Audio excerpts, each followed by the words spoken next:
T-minus 10, 9, 8, 7, 6, 5, 4, 3, 2, 1. Ignition. Engines full power and liftoff of Starlink 6-4. Go Starlink, go Falcon.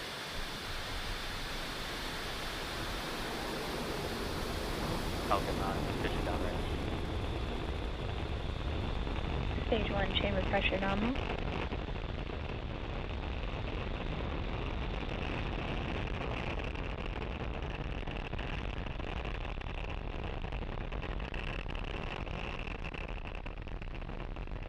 At T plus 30 seconds, Falcon 9 has successfully lifted off from Space Launch Complex 40 from Cape Canaveral, Florida at 5:56 a.m. Eastern Time.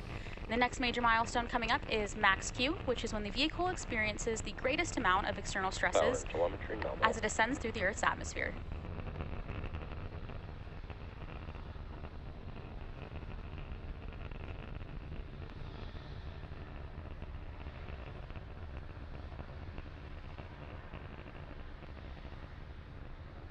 Falcon 9 is supersonic.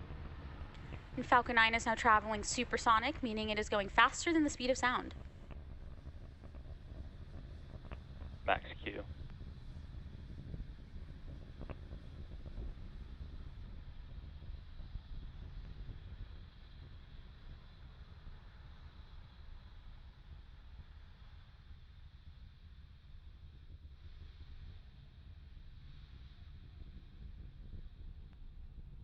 We are about 1 minute away from a series of events being MECO, stage separation, SES1, and fairing separation.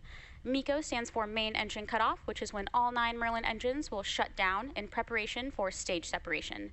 During stage separation, pneumatic pushers will separate the first and second stages, and the first stage will begin its journey back to Earth, while the second stage will light its Merlin vacuum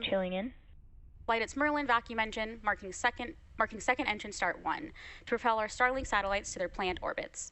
And shortly after, the fairing halves will separate and fall away from the vehicle to later be recovered. MECO.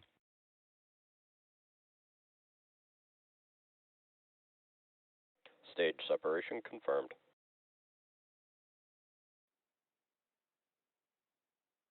And evacuation. And as you just saw and heard over the nets, we had successful MECO, stage separation, and SES1. We're now coming up on fairing separation from the second stage in a few seconds.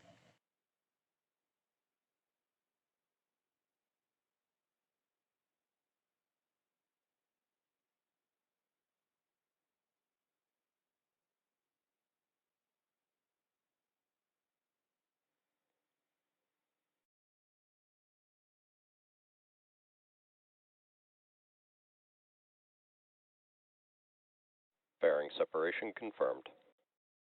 And we will be attempting to recover both fairing halves using our recovery vessel Bob. Both of the fairing halves that supported today's mission are flight proven, with one half flying for its 6th time and the other flying for its 9th.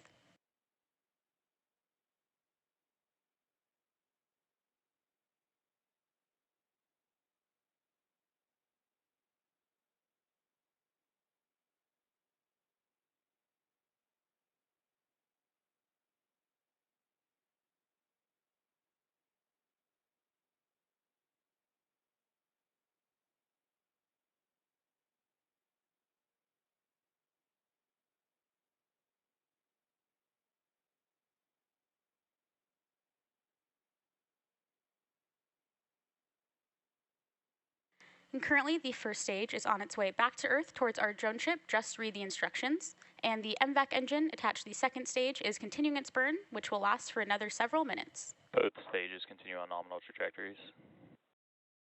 And as you just heard, stage 1 and stage 2 are both following nominal trajectories and performing as expected.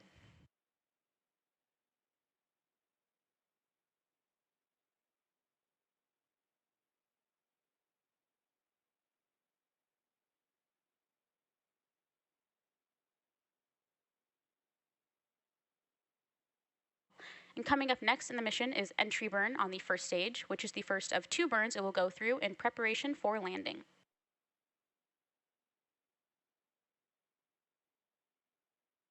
Stage 1 entry burn startup. Stage 1 FTS is saved. And there's the call out for Stage 1 entry burn. And Stage 1, which we also call the booster, has ignited engines 1, 5, and 9 to slow it down for atmospheric re-entry.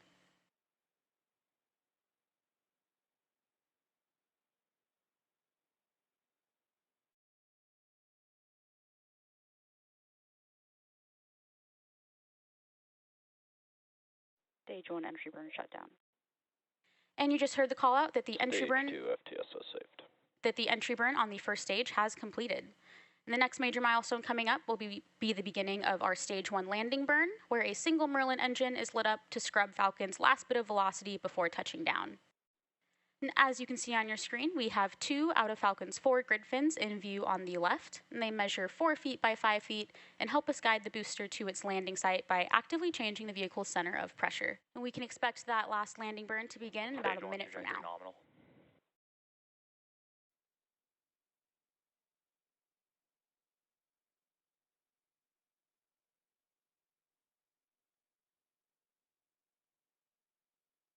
Stage 1 landing burn. And there's confirmation that the Stage 1 landing burn has started in preparation for touchdown on our drone ship. Just read the instructions. Stage 2, determine guidance. Stage 1 landing leg deploy.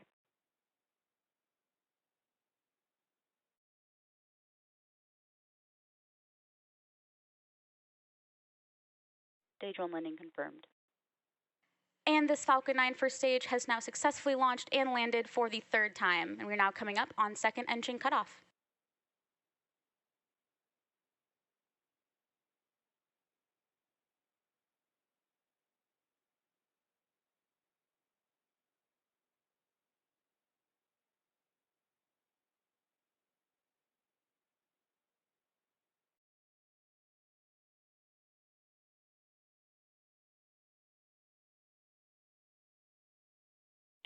SECO.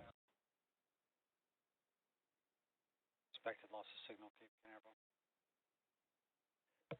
Nominal orbit insertion. And there you heard the call that we were waiting for SECO 1 and confirmation of good orbit. Today's landing marks our 197th overall landing of an orbital class rocket, including Falcon 9 and Falcon Heavy missions. And with confirmation of successful first stage landing and second engine cutoff, that will wrap up our coverage for today. Be sure to check our social media for confirmation of Starlink deployment. And if one launch wasn't enough for you today, be sure to check out our CRS-28 launch coming up in just a few hours if weather cooperates, with coverage beginning around 8:45 a.m. Pacific time. Thank you so much for watching, and we will see you next time.